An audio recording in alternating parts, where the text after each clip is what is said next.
how can we explain the distinct difference between some past cultures that accepted and had a respected category for cross-sex living, often referred to by trans activists as two-spirited, and tribes that had 5 genders?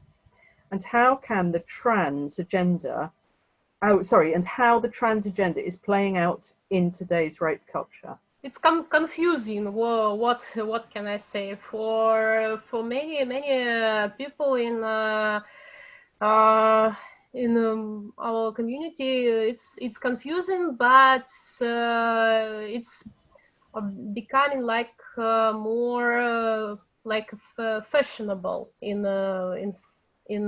general, in some gender-sensitive media. All theories related to non-binary persons, non-binary perception, and sexuality and gender fluid. And actually, it's more confusing for children and teenagers. And I believe that in fact can be dangerous, because still teenagers are influenced now very much by porn, and it's a disaster, because they get through the porn lot of things that they try to imply to life. And it is I believe that what was mentioned in the question is also a big issue as well. This is a very interesting question, particularly for me, because I studied ancient history as part of my degree. And I would say that no respectable historian has produced any clear evidence that any of the examples mentioned under this heading were actually trans. There's a variety of arrangements in place in different cultures and religions for a bit of gender bending. Sometimes women were adapting to society's sexism, like that Dr. Barry, who spent a career passing as a man, and they only found out it was a woman after she died, because as a woman she would not have been allowed to practice medicine. In Albania, Edith Durham, back in the 19th century, found women who hadn't married and had children and preferred to wear male attire and go out with the guys herding the animals. Nothing done to their bodies at all, but some people have claimed that these women were trans. They were not. They were allowed to adapt within their society. Some societies don't allow the individual any choice. You know, 3 sons have arrived and are going off doing something, so the 4th son is told, I'm sorry, you're going to stay at home and look after the family. So I haven't seen any real evidence. I did read an article about Native American people who were furious that their two-spirit was being co-opted as evidence for trans people, in much the same way as intersex organizations are furious that the transgender lobby has tried to co-opt them and their history. They want nothing to do with it.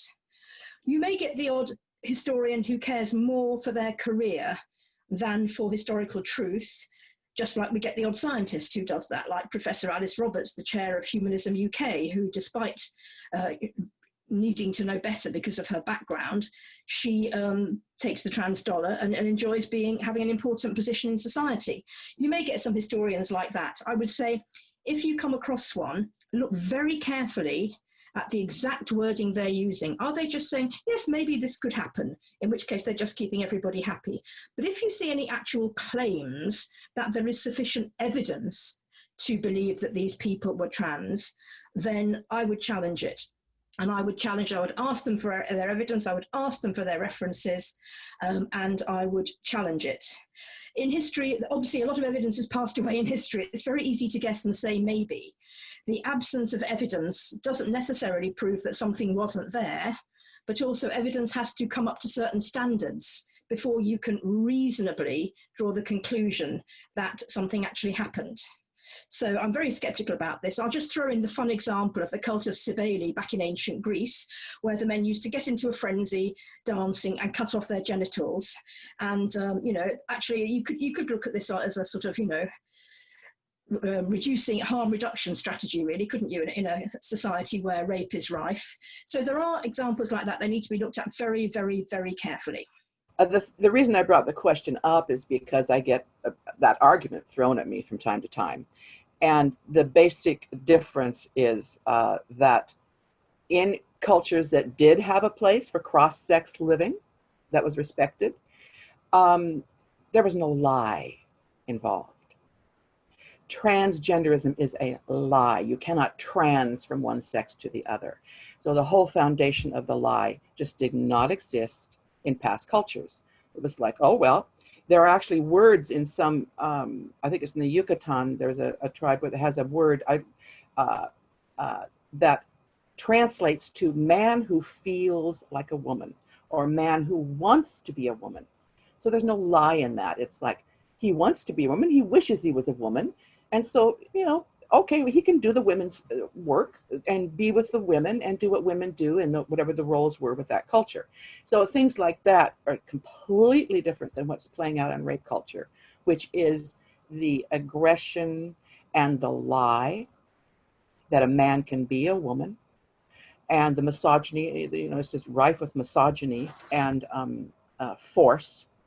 And yes, the two spirits, the co-optation and the abuse of the term two spirits, or even the fact that there were 5 genders supposedly in some tribes, that's just, you know, acknowledging that people wanted to live different roles that didn't fit with the usual roles of that sex.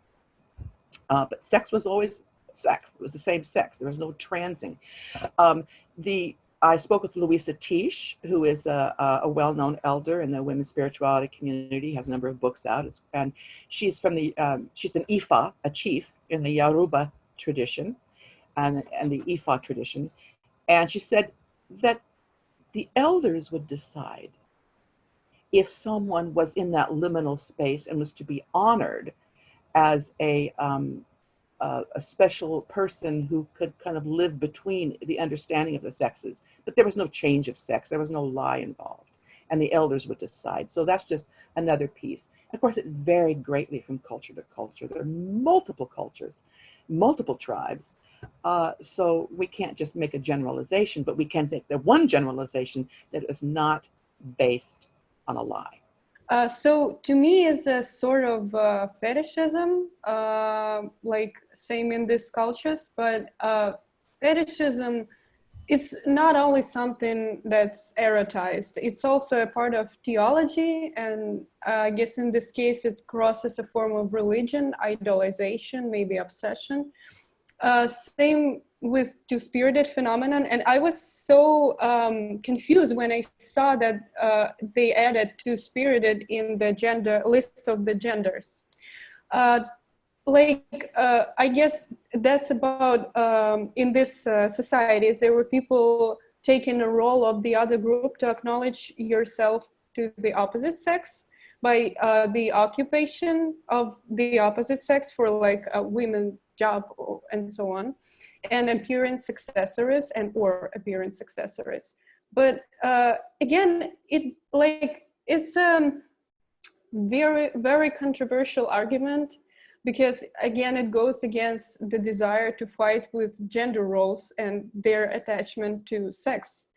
I think we can all agree that no accessories and no occupation, manners, behaviors, and so on can determine who we are, especially biologically. In this constructed society, maybe, but not in objective reality. Like if we can imagine an individual and pure, fresh form with a clear, pure mind outside of this cultural experience and so on, we can define this person's sex only with biology, because that's only biology that left. No culture, no behavior is specific, you know.